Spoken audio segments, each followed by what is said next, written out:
இந்தியை திணிக்கவில்லை. அப்படி திணிப்பதாக இருந்தால் என்னிடம் கேளுங்கள். ஒன்றிய நிதியமைச்சர் நிர்மலா சீதாராமன் பேச்சு. பூந்தமல்லி அடுத்த செம்பரம்பாக்கம் ஊராட்சியில் பாஜக சார்பில் உறுப்பினர் சேர்க்கை மற்றும் நலத்திட்ட உதவிகள் வழங்கும் நிகழ்ச்சி மாவட்ட செயலாளர் மணிகண்டன் தலைமையில் நடைபெற்றது. இதில் மாநில ஒருங்கிணைப்பு குழு நிர்வாகி கருப்பு முருகானந்தம், மாநில செயலாளர் ஆனந்த பிரியா, உறுப்பினர் சேர்க்கை நிர்வாகி ரவிச்சந்திரன், மாவட்ட தலைவர் அஸ்வின்குமார் முன்னிலை வகித்தனர். இந்நிகழ்ச்சியில் ஒன்றிய நிதியமைச்சர் நிர்மலா சீதாராமன் கலந்து கொண்டு பாஜக உறுப்பினர் சேர்க்கையை தொடங்கி வைத்தார்.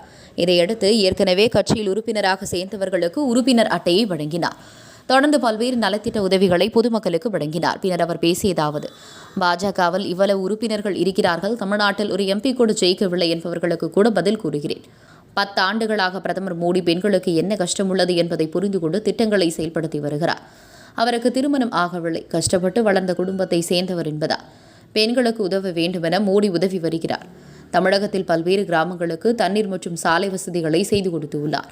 பெண்களுக்கு அதிகமான திட்டங்களை கொண்டு வந்தார். பாஜக உலகத்திலேயே பெரிய கட்சியாக இருக்கிற கட்சி. இந்த கட்சியில் பெண்கள் முன்னுக்கு வருகிறார்கள். தமிழகத்தில் இருக்கக்கூடிய கட்சி பெண்களுக்கு 1000 கொடுக்கிறது. பெண்களுக்காக நன்றாக செய்கிறார்கள். நான் தான் இதை கொடுத்தேன், எனது கட்சியில் இருக்க வேண்டும் என மோடி சொல்லவில்லை. ஆனால் இங்கு இருக்கிற கட்சி 1000 கொடுத்துவிட்டு வேறு கட்சியில் சேர்ந்து விடுவாயா, பார்த்து விடுகிறேன் என ஊர்க்காரர்களை வைத்தே சொல்ல வைக்கிறார்கள். 1000 5000 கொடுத்தாலும் வாங்கிக் கொள்ளுங்கள். 1000 மட்டும் நம்மை முன்னேற்றம் அடைய வைத்து விடுவா. பெண்கள் எப்படி யோசிக்கிறார்களோ அதை வைத்துதான் தமிழகத்தில் அரசியல் நடக்கிறது. நீட் தேர்விற்கு நாங்கள் எதிர்ப்பு தெரிவித்துக் கொண்டுதான் இருப்போம் என்று கூறிக்கொண்டே இருக்கிறார்கள். நீட் தேர்வால் தமிழர்களுக்கு ஒன்றும் கிடைக்காது. பள்ளிகளில் இந்தி திணிப்பார்கள் என பொய் பிரச்சாரம் செய்யக்கூடாது. உங்கள் குறைகளை என்னிடம் சொல்லுங்கள், மேலிடத்திற்கு கொண்டு செல்வேன். பாஜகவில் மக்கள் சேர வேண்டும். எதிர்காலத்தில் நாடு முன்னேற்றமடைந்த நாடாக இருக்க வேண்டும். இந்தியாவில் வெளிநாடு தரத்தில் கல்லூரிகள் கொண்டு வந்துள்ளோம். பிரதமர் கொண்டு வந்துள்ள கல்வி திட்டம் தாய்மொழி கல்வி இருக்க வேண்டும் என்று கூறியுள்ளார். 5ஆம் வகுப்பு வரை கட்டாயம் தாய்மொழி கற்றுக் கொடுங்கள். முடிந்தால் 8ஆம் வகுப்பு வரை கற்றுக் கொடுங்கள். அதன் பிறகு ஆங்கிலம், எந்த மொழி வேண்டுமானாலும் படிக்கலாம் என சட்டம் வந்துள்ளது. யாரும் இந்தியை திணிக்கவில்லை. நான் நிச்சயமாக சொல்கிறேன், இந்தி திணிப்பதாக இருந்தால் என்னை கேளுங்கள். இந்தி திணிக்கவில்லை. தமிழ் மூலமாக கூட மருத்துவம் படிக்கலாம் என்று கூறுகிறோம். பட்ஜெட்டில் வேலைவாய்ப்புகளுக்கு முக்கியத்துவம் கொண்டு வந்துள்ளோம் என்று அவர் பேசினார். இந்நிகழ்ச்சியில் மாநில, மாவட்ட, ஒன்றிய, மண்டல நிர்வாகிகள் ராஜ்குமார், ஆர்யா, சீனிவாசன், முல்லை, ஞானம், கணேசன், வெங்கடேஷன், மணிகண்டன், ரஞ்சனி, தினேஷ்குமார், முராஜி, தேசாய், ராஜேஷ் சர்மா, உதயகுமார், சண்முகம், நடராஜன், பிரபாகரன், பிரசாந்த் உள்ளிட்டோர் கலந்து கொண்டனர். உங்கள் பகுதியில் உடனுக்குடன் முக்கிய செய்திகள் உங்கள் விரல் நுனியில் காண எங்கள் தவசி நியூஸ் 24 சேனலை காண தவறாதீர்கள். உங்கள் பூந்தமல்லி செய்தியாளர் வினோத்குமாருடன் உங்கள் தவசி ரமேஷ். வீட்டுக்கு சிலிண்டர் கொடுத்து அனுப்புங்க, இல்லைன்னா எரிவாயு இல்லாம அவங்க போய் விறகு எடுத்து வர வேண்டிய நிலைமை இருக்கு. இல்லை வராட்டி தட்டி அதை உபயோகம் பண்ண வேண்டிய நிலைமை இருக்காங்க. அது கூடாது. அந்த மாதிரி ஒவ்வொன்றா யோசிச்சு குடமா தண்ணி எங்கிருந்தோ எடுத்துட்டு வரணுமா இருக்கு. வீட்டுக்கு குழாய் தண்ணி வரணும். குழாயை வச்சிடுறோம், ஆனா அந்த குழாய்க்கு தண்ணி வர வேண்டிய சோர்ஸ் இங்க உங்களுக்கு பக்கத்துல செம்பரம்பாக்கம் லேக் இருக்கு. அங்க இருந்து எப்படியோ வந்தது தண்ணி. சில கிராமங்கள்லாம் பாத்தீங்கன்னா கோவில்பட்டி, சிவகாசி, தமிழ்நாட்டுல கிராமம் தான். ஆனா அந்த குடி தண்ணிக்கு மைல் கணக்குல போக வேண்டியிருக்கு. அந்த மாதிரி ஊர்கள்லாம் கூட குழாய் தண்ணி வீட்டுக்கு போகணும் அப்படின்னு முயற்சி எடுத்தாங்க. சரி, சில கிராமங்களுக்கு ரோடே இல்லாம இருக்கு. அந்த கிராமத்துல இருக்கிறவங்க அவங்களுடைய உற்பத்தி பொருளை எடுத்துட்டு போய் எப்படி வியாபாரம் பண்ணுவாங்க? ரோடு கொடுங்க. இல்ல அங்க ஒரு கர்ப்பிணி பெண் இருக்கான்னா அவங்கள ஹாஸ்பிட்டலுக்கு எப்படி கூட்டிட்டு போறது அப்படிங்கிற இந்த எண்ணத்தோட ரோடு, வீட்டுக்கு கரண்ட், இப்படி ஒவ்வொரு அம்சமா பார்த்து கொடுத்துட்டு வந்தாங்க. அதை தவிர பெண்களுக்கு பேங்க்ல அக்கௌண்ட் இருக்கணும். எத்தனை 100 ரூபாய் போட்டா கூட அந்த பெண்ணுக்கு அவங்க பேர் மேல அக்கௌண்ட் பேங்க்ல ஓபன் பண்ணணும் அப்படின்னு ஓபன் பண்ண. அதே மாதிரி போன 5 வருஷம், முதல் 5 வருஷம், அதுக்கப்புறம் 2வது 5 வருஷம், மொத்தம் சேர்த்து 10 வருஷம் இருந்த போது கூட பெண்களுக்கு படிப்புக்காக உதவி கொடுக்கணும். அப்படியாக பெண்களுக்கோசம் நிறைய திட்டங்கள் எடுத்துட்டு வந்தேன். கடைசியா பாத்தீங்கன்னா கோவிட் டைம்ல அந்த மாதிரி ஒரு மகாமாரி வந்து உலகமே ஸ்தம்பிச்சு போய் நின்றுடுச்சு. ஒருத்தருக்கு ஒண்ணும் பண்ண முடியல. வீட்டு விட்டு வெளில வராதேங்கிறாங்க. அரசுல வந்து அந்த பூட்டிடுறாங்க அதை இடத்தெல்லாம். ஏன்னா அந்த தடுக்கணும். உங்களுக்கு வந்திருக்க, ஒருவேளை உங்களுக்கு வந்துருச்சுன்னா அந்த கோவிட் இன்னொருத்தருக்கு போகக்கூடாதுன்னு தடுக்கிறதுக்கு முயற்சி பண்ணாங்க. அப்போ மருந்து கூட கிடைக்காத நிலைமையில இருந்த பெண்களுக்கு அவங்க அக்கௌண்ட்ல பணம் போட்டு, ஒருவேளை நீங்க பேங்க்ல போய் எடுத்துட்டு வர முடியாதுன்னா உங்க வீட்டிலேயே கொண்டு உங்க கையில அந்த பணம் கொடுக்கறதுக்கான வசதிகள் ஏற்பாடு பண்ணிட்டு உங்களுக்கு ரேஷன் கார்டு மூலமா 5 கேஜி அரிசி கிடைச்சிட்டு இருந்துச்சுன்னா அந்த 5 கேஜியும் வாங்கிக்கோங்க. அதை தவிர 5 கேஜி இலவசமா நான் கொடுக்குறேன்னு அப்ப ஆரம்பிச்சவரு இன்னைக்கு தேதிக்கு அந்த முதல்ல நீங்க 2 ரூபா கொடுத்து 3 ரூபா கொடுத்து வாங்கிட்டு இருந்த அரிசி கேஜிக்கு 3 ரூபா கொடுத்துட்டு இருந்தீங்க. இன்னைக்கு அந்த 3 ரூபா கூட கொடுக்காம அந்த 5 கேஜி ஒருத்தருக்கு ஒரு மாசத்துக்கு வாங்கிக்கிறது, அதை தவிர 5 கேஜி இன்னொரு 5 கேஜி இலவசமா கொடுக்கும். ஸோ 5 சேர்த்து 10 கேஜி இலவசமா அரிசி ஒவ்வொரு நபருக்கும் தனி நபருக்கும் போகுது. இது மத்திய அரசு மோடி ஐயா கொடுக்கிற திட்டம். அதனால இன்னைக்கு ஏழைகளுக்கு உணவு வீட்டுல இல்லாம கஷ்டப்படக்கூடாது அப்படின்றதுனால அந்த 10 கேஜி இலவசமா 2029 வரைக்கும் எக்ஸ்டெண்ட் பண்ணிட்டோம். ஏழைகள் உணவாவது கையில கிடைக்கணும். அப்போல இருந்து அது கோவிட் டைம்ல இருந்து ஆரம்பிச்சிச்சு. இப்படியாக ஒவ்வொரு மாநிலத்திலையும் போய் பெண்களுக்கு அவங்களுடைய நிலையை புரிஞ்சுக்கிட்டு அவங்களுக்கு உதவி பண்றதுனால இன்னைக்கு பாரதிய ஜனதா கட்சி, முதல்ல நான் ஆரம்பிக்கும் போது என்ன சொன்னேன், உலகத்திலேயே பெரிய கட்சி, பாரத நாட்டிலேயும் பெரிய கட்சி, நாடு அளவுல பெரிய கட்சியா இருக்கிற இந்த கட்சியில இன்னைக்கு பெண்கள் முன்னுக்கு வராங்க. நாங்களும் அந்த கட்சியில இருக்கோம். நான் உங்களுக்கு ஒரு விஷயத்த சொல்ல விரும்புறேன். பரவாயில்ல, நிறைய பேர் பேசிக்கிறாங்க, இன்னைக்கு இங்க இருக்கக்கூடிய தமிழ்நாட்டில் இருக்கக்கூடிய கட்சி நம்மளுக்கு 1000 ரூபாய் கொடுக்குது, அதனால பெண்களுக்கோசம் நல்லா பண்றாங்க. நான் மோடி ஐயா என்னெல்லாம் பண்ணினாருன்னு எடுத்தும் சொன்னேன். ஆனா இத்தனை செய்யக்கூடிய மோடி ஐயா, நான் தான் உங்களுக்கு இதை கொடுத்தேன், எங்க கட்சியில தான் நீங்க இருக்கணும்னு சொல்லல. ஆனா நம்ம இங்க 1000 ரூபாய் கொடுத்துட்டு வேற கட்சியில போய் சேர்ந்துருவியா பாத்துறாங்க உன்ன அப்படின்னு நம்ம ஊருக்காரங்களே வச்சு சொல்ல வைக்கிறாங்களா இல்லைங்களா? நீங்க தைரியமா சொல்லாதீங்க, கேமரா வேற இருக்கு, நாளைக்கு வந்துருவாங்க உங்க வீட்டுக்கு, சொன்னேடி அப்படின்னு சொல்லாதீங்க. அப்படி அமைதியா இருங்க. 1000 ரூபாய் கொடுத்தா வாங்கிக்காங்க, 5000 ரூபாய் கொடுத்தாலும் வாங்கிக்காங்க, ஒரு தப்பு கொடுக்குறாங்க, நீங்க வாங்கிக்கிறீங்க. ஆனா நான் என்ன உங்ககிட்ட விண்ணப்பிக்கிறேன்னா, இந்த நாடு முன்னேற்றம் அடையணும், நம்ம பிள்ளைங்களுக்கு எதிர்காலம் நல்லா இருக்கணும், நம்ம பிள்ளைங்களுக்கு இன்னைக்கு நம்ம படுற கஷ்டம் நம்ம பிள்ளைங்களுக்கு இருக்கக்கூடாது. சரம் மாதிரி எங்க பாரு சாராய கடை இருக்குது, நம்ம பெண்கள் ராத்திரி வேலை அந்த பக்கம் நடந்து போனாலே குடிச்சிட்டு படுத்துட்டு திறக்கிறத பார்த்தா நம்மளுக்கு அண்ணனோ தம்பியோ நம்ம வீட்டுக்காரரோ இல்ல அப்பாவோ என்னங்க நம்ம நாட்டுல சாராயம் இருந்துட்டு இருந்துச்சு, இப்ப போதைப் பொருளும் வர ஆரம்பிச்சிருச்சு. நம்ம பிள்ளைங்களை காப்பாற்ற வேண்டிய நிலைமையில் நம்ம இருக்கோம். அந்த 1000 ரூபாய் மாத்திரம் நம்மள வாழ்வு நல்ல முன்னேற்றம் வச்சிருமா? வச்சுக்கோங்க, இன்னைக்கு தேவைக்கு நம்மளுக்கு எடுத்துக்கிறோம். ஆனா எதிர்காலத்தை பத்தி நம்ம யோசிக்க வேண்டிய கடமை தமிழ் பெண்களுக்கு கட்டாயமா இருக்கு. இருக்கா இல்லீங்களா? நம்ம தமிழ்நாட்டுல தாய் குலம் எப்பொழுதுமே ஒரு வாக்கு அளிச்சுன்னா அந்த வாக்கு தான் நம்ம அரசியல நம்மளுக்கு முன்னெடுத்துட்டு போகுது. பெண்கள் எப்படி யோசிக்கிறாங்களோ தமிழ்நாட்டுல அதை வச்சுதான் அரசியலே நடக்குது தமிழ்நாட்டுல. நீங்க சரியா யோசிச்சு இந்த நாட்டுல நல்ல நாடா இருக்கணும், நம்ம மக்கள் எல்லாரும் தைரியமா முன்னுக்கு வரணும், படிக்கணும். இப்ப நீட் தேர்வு எடுத்துக்கங்கம்மா, நீட் வேணாம், நீட் வரக்கூடாது தமிழ்நாட்டுக்கு, நீட்டுக்கு எதிர்ப்பு தெரிவிக்கிறோம் அப்படின்னா சொன்னாங்களா? இப்போ சொல்லிட்டு தான் இருக்காங்க.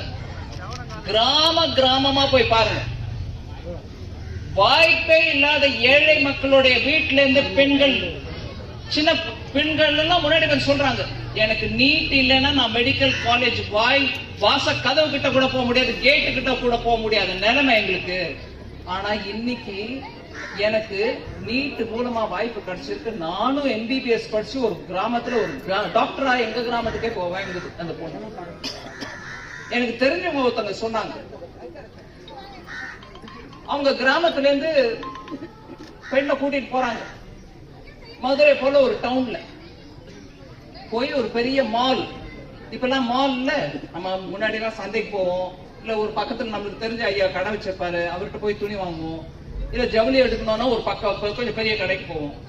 இப்ப அப்படி இல்லைங்களா, எல்லாரும் மாலுக்கு போயிடுறாங்க. அந்த மால்ல தானே எல்லாம் இருக்கு.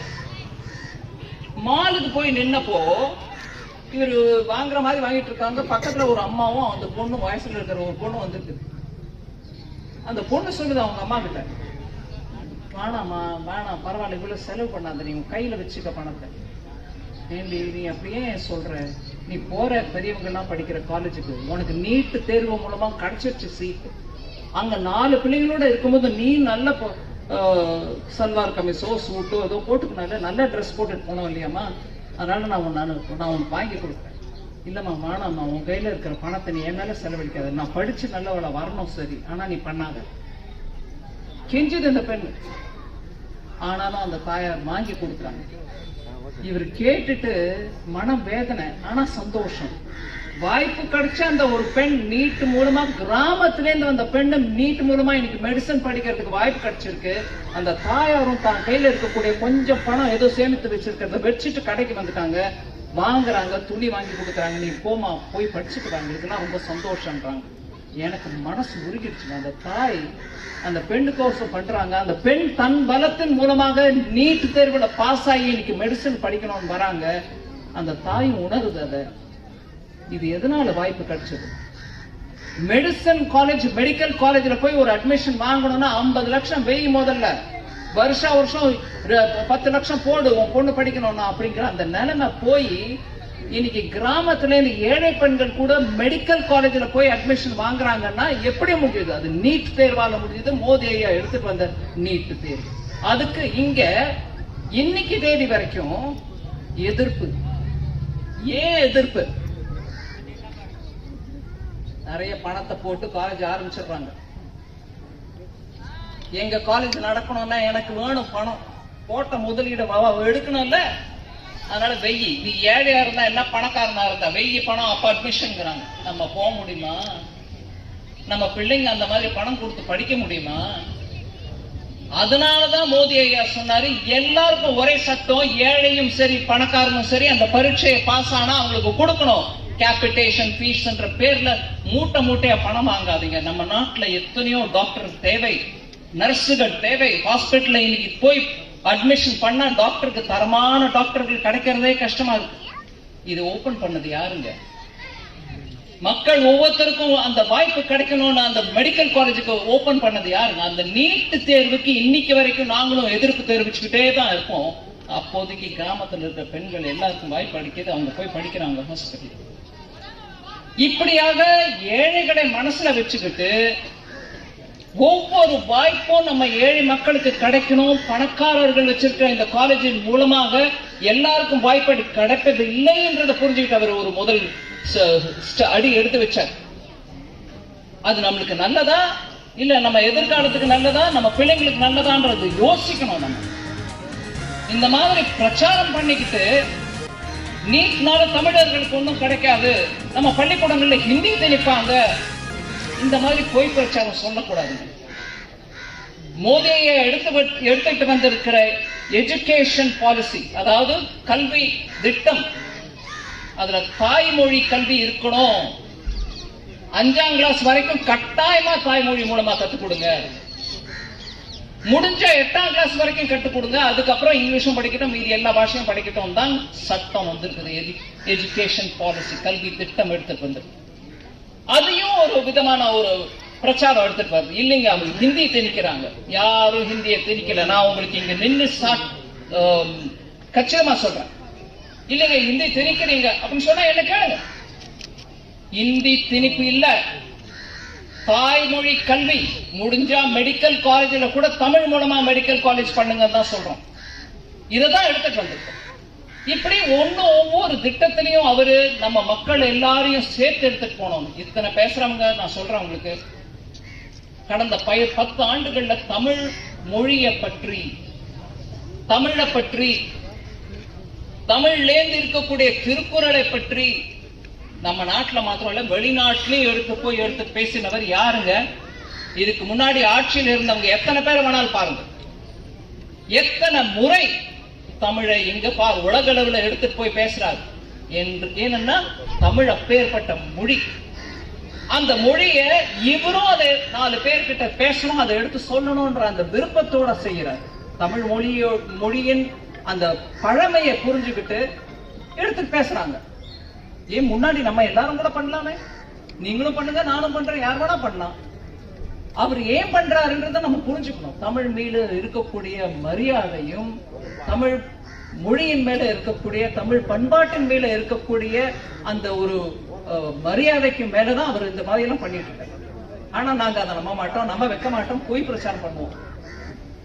நான் இவங்க தான் போய் பண்றாங்க, அவங்க தான் போய் பண்றாங்க சொல்லலைங்க. ஆனா உண்மைக்கு புறம்பா பிரச்சாரம் பண்ணிக்கிட்டே ஒரு மாயை கடப்பறது. தமிழ்நாடுனா பாரத நாட்டுல வேற எங்கெல்லாமோ எப்படி எல்லாம் இருந்தா நம்ம எல்லாம் இப்படி இருக்கிறோம் அப்படிங்கிற மாதிரி இல்லைங்க. நம்ம ஏழைங்களுக்கும் நம்ம இன்னும் எத்தனையோ பண்ண வேண்டியது இருக்கு. அதனால அந்த மாதிரி கொள்கையோட மக்களை மனசுல வச்சுக்கிட்டு திட்டமா போட்டு அந்த திட்டத்தின் மூலமா மக்களுக்கு முன்னேறதுக்கான வாய்ப்பு கொடுக்கிற கட்சி பாரதிய ஜனதா கட்சி. நான் இன்னும் ரொம்ப நேரம் உங்களோட பேசிக்கிட்டு அனாவசியமா உங்க டைம் எடுத்துக்கல. நீங்க முன்னுக்கு வந்திருக்கீங்க, அதுக்கு ரொம்பவே நான் கை கூப்பி நன்றி தெரிவிச்சுக்கிறேன். நீங்க எல்லாரும் பாரதிய ஜனதா கட்சியில சேர்றது எங்களுக்கெல்லாம் ஒரு உற்சாகம் கொடுக்குது. இன்னும் மக்களுக்கு என்னெல்லாம் நல்லது பண்ணணும்ன்றதுனால அந்த செய்தியை பிரதமர் ஐயாக்கு தெரிவிச்சு அவர் மூலமா நம்ம பிராந்தத்துக்கு இன்னும் என்னெல்லாம் செய்யணுமோ செய்யறதுக்கான வாய்ப்பு எடுத்துட்டு வர்றதுக்கான உறுதியை நான் உங்களுக்கு அளிக்கிறேன். ஒவ்வொரு முறையும் தமிழ்நாட்டை பத்தி அவர் நான் இங்க வந்துட்டு போனாலே கேட்பாரு, இன்னும் என்ன அந்த ஊர்ல என்ன பண்ணலாம் சொல்லுங்க, மக்கள் என்ன சொல்றாங்கன்னு சொல்லுங்க, விரும்பி கேட்பாருங்க. அதனால முதல்ல இங்க இந்த தரம் வந்த போது செம்பரம்பாக்கத்துல பெண்களுடன் பேசின காட்சியை தான் அவருக்கு நான் சொல்ல போறேன். நீங்க எல்லாரும் இங்க வந்து எங்களுக்கு ஆதரவு தெரிவிச்ச விஷயத்தை தான் நான் சொல்ல போறேன். அதனால உங்களுடைய ஆதரவு மாத்திரம் இல்ல, நீங்க ரொம்பவே உற்சாகமா எங்க கட்சியில இருக்கக்கூடிய எல்லாருக்கும் உங்களுடைய நல்ல உறவு இருக்கணும். நீங்க என்னெல்லாம் இருக்கோ விஷயம் சொல்லுங்க. எங்களுக்கு இந்த இடத்துல ப்ராப்ளம், இந்த இடத்துல வர வேண்டியது வரலைங்க சொல்லுங்க. இங்க இருக்காங்க எல்லாரும் நம்ம கட்சி தொண்டர்கள். அந்த விஷயத்தை மேல் எடுத்து இன்னும் நம்ம கிராமங்களுக்கு என்ன செய்யணுமோ அது செய்யறதுக்கு நாங்கெல்லாம் கட்டுப்பட்டு. நீங்க இங்க வந்ததுக்கு ரொம்ப நன்றி. எனக்கு பேசுறதுக்கு வாய்ப்பு கொடுத்தீங்க, அதோட இல்லாம அமைதியை கேட்டீங்க விஷயத்த, அதுக்கும் ரொம்ப நன்றி.